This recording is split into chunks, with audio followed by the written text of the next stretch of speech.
Assalamualaikum warahmatullahi wabarakatuh. Kami dari kelompok 6 akan menyampaikan materi mengenai using language in conflict talk atau menyampaikan pikiran menggunakan bahasa. Dengan anggota kelompok yang pertama adalah Afina Faiza Unur Rohim dengan NIM 2009657, Anggraini Ayustil Dewi dengan NIM 2007233, Husnul Khotimah 2008453, dan Mira Febrina dengan NIM 2008091. Sebelumnya, saya memohon maaf karena ada kesalahan pada NIM Afina. Pada bab ini akan membahas mengenai komunikasi dan mempertimbangkan bagaimana kita berinteraksi dengan orang lain untuk bertukar pikiran menggunakan dialog. Pada bab ini akan dipaparkan beberapa wawasan dengan menyoroti dua cara komunikasi. Yang pertama adalah communication atau komunikasi. Komunikasi adalah tujuan utama penggunaan bahasa. Komunikasi adalah fungsi utama bahasa karena membantu kita untuk terhubung dengan orang lain, untuk bertukar informasi, pemikiran, ide, serta untuk berbagi wawasan mengenai dunia.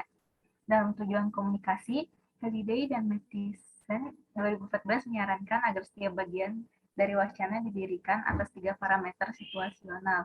Yang pertama adalah bidang, lalu tenor, dan ketiga adalah mode. Pada bagian pertama, yaitu how interaction partners matter, atau betapa pentingnya mitra interaksi. Pada bagian ini penting untuk kita ketahui siapa saja lawan bicara kita.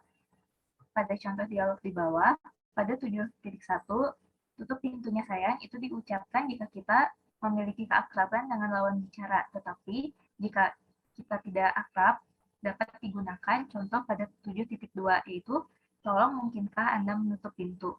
Lalu jika tidak ada penerima pesan yang dituju, dapat diarahkan kepada seluruh orang. Contohnya adalah 7.3, saya berharap seseorang akan menutup pintu, dan 7.4, jika hanya pintu yang tertutup. Lalu selanjutnya adalah mutual adaptation in dialog, yaitu saling adaptasi dalam dialog. Selain menyadari dengan siapa kita berbicara, pembicara pun saling mempengaruhi di dalam dialog. Pembicara ingin mencapai semacam penutupan sebagai bukti bahwa pesan mereka telah tersampaikan. Berikut adalah contoh komunikasi yang tidak tepat. Pada 7.5, Heidi, mari kita bertemu jam 12. Jerry, oke, di pusat kota. Heidi, sampai jumpa.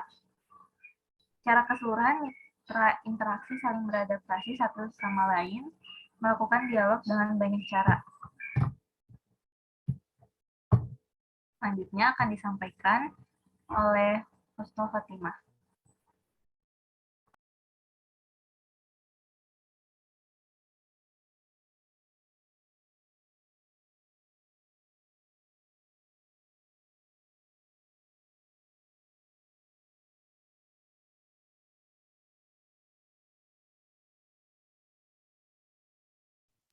Mohon maaf, Husnul, mic-nya belum dinyalakan.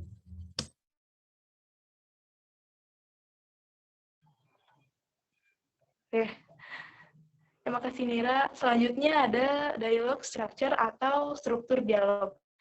Nah, pada bagian sebelumnya itu kan diketahui bahwa struktur dialog adalah bagian-bagian tertentu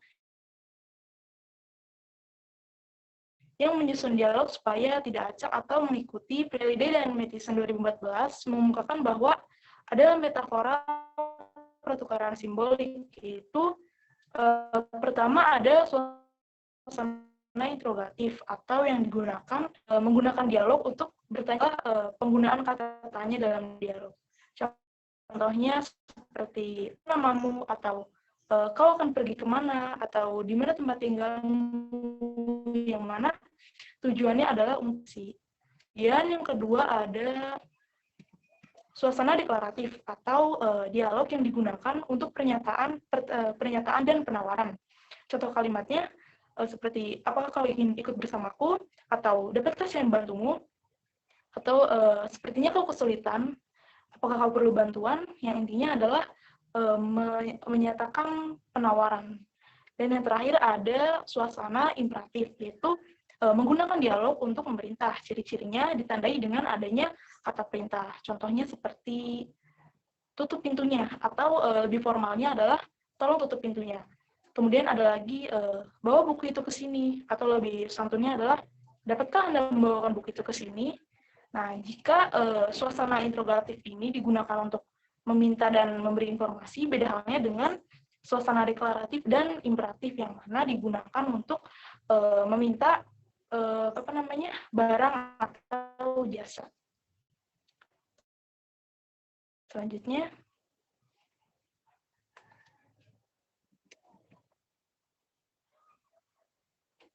next.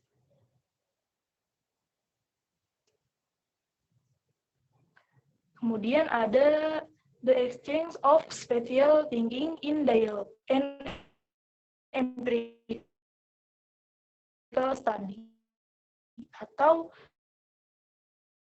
pertukaran pemikiran spasial dalam dialog, sebuah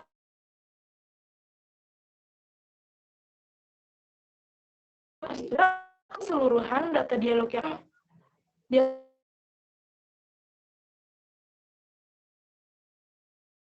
ini yang terstruktur dapat dilacak langsung atau prinsip-prinsip yang tercermin di dalam wacana. Kemudian, secara umum pemikiran spasial ini adalah kemampuan seseorang yang berkaitan dengan gambaran atau imajinasi dalam otaknya. Atau menurut NRC, National Research Council 2006, berpikir bahwa pemikiran spasial adalah cara berpikir pengetahuan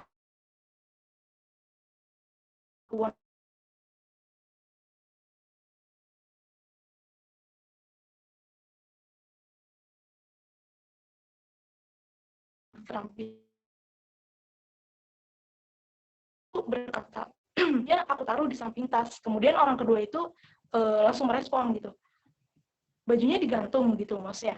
Terus orang yang pertama itu berkata lagi, iya tapi di samping tas. Nah, spatial thinking di sini itu ada di orang yang kedua, yaitu di mana dia langsung connect mengatakan bahwa bajunya digantung karena secara pengetahuan keruangan gitu, baju itu biasanya kan digantung menggunakan hanger seperti itu. Untuk materi selanjutnya akan disampaikan oleh rekan saya. Baik, terima kasih. Selanjutnya yang akan saya sampaikan mengenai kognitif strategis atau strategis kognitif. Koda tentu berguna untuk menganalisis pemikiran yang dikomunikasikan melalui bahasa, mengukur di banyak skenario termasuk dialog. Kognitif ini tantangannya telah menarik bagi para peneliti untuk waktu yang sangat lama setelah semua kemampuan untuk memecahkan masalah dan membuat keputusan sangat penting untuk menjadi manusia.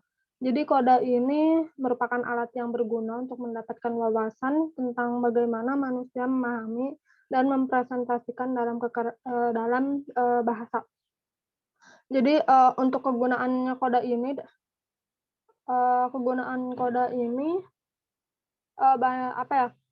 dapat menganalisis, membaca dan mengukur di banyak skenario termasuk dalam percakapan juga komunikasi. Oke, selanjutnya. Kemudian ada content and language used in verbal protocol atau konten dan penggunaan bahasa dalam protokol verbal. Mungkin aspek yang paling menantang dari protokol verbal adalah kompleksitasnya. Dari perspektif koda, kunci untuk analisis yang bermakna dan layak adalah untuk menetapkan fokus yang menyoroti pertanyaan penelitian yang ditargetkan. Jadi dilihat dari cara pandang koda ini, kunci untuk analisis bermakna adalah menetapkan fokus tentang pertanyaan penelitian yang ditargetkan. Contohnya, seseorang membuat penelitian tentang pendidikan usia dini. Maka pertanyaan-pertanyaannya dibuat penelitian ditulis untuk fokus kepada yang ditargetkan, yakni pendidikan anak usia dini. Oke, next.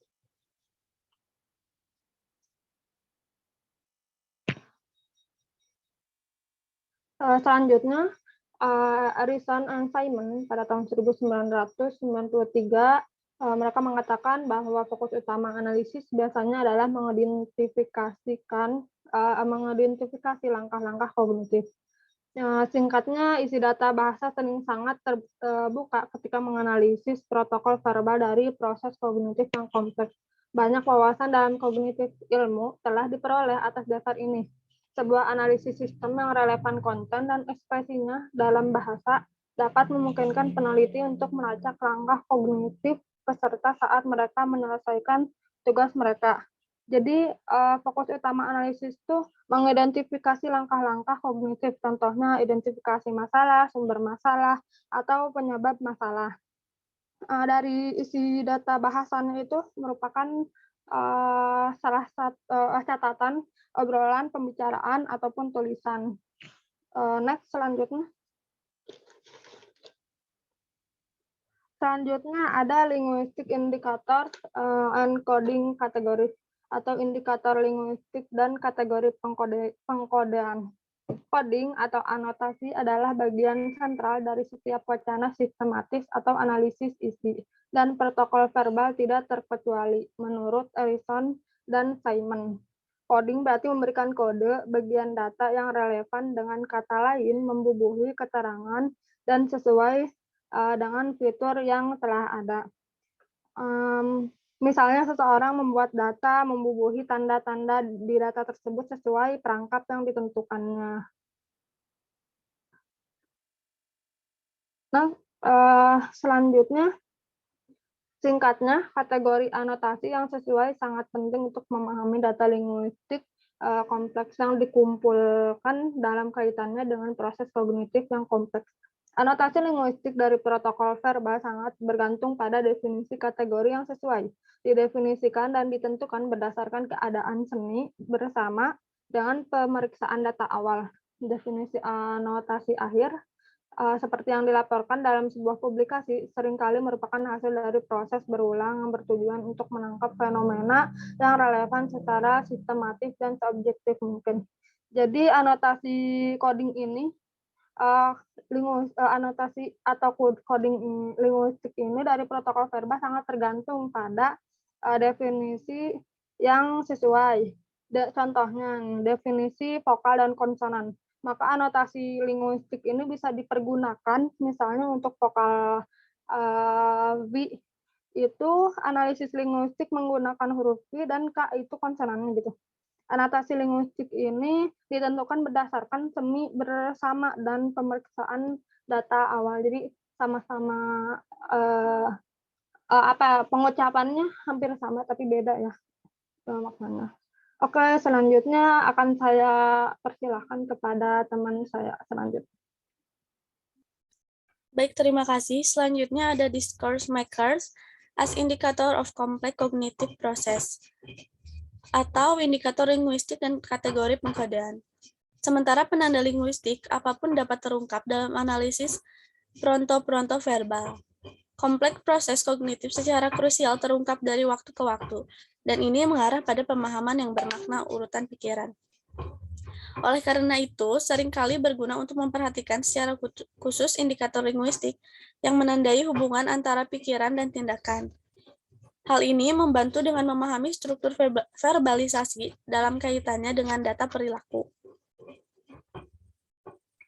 Selanjutnya, ada conceptual switches atau peralihan konseptual. Saat tugas berlangsung, orang akan sering mengadopsi berbagai jenis perspektif mengenai sebuah situasi dan menanggapinya lebih dari satu cara dari waktu ke waktu. Hal ini menyebabkan variasi dalam fokus perhatian, serta pergeseran antara berbagai domain semantik. Untuk meringkas, saklar konseptual tampaknya menjadi fenomena yang sering terjadi di tugas kognitif. Hal ini merupakan sangatlah kompleks. Mereka secara sistematis tercermin dalam bahasa dan menunjukkan bagaimana peserta berubah bolak-balik antara tingkat yang berbeda atau aspek tugas. Sebuah analisis dekat indikator linguistik dari conceptual switch karena itu dapat memberikan wawasan berharga ke kognitif berlapis-lapis proses.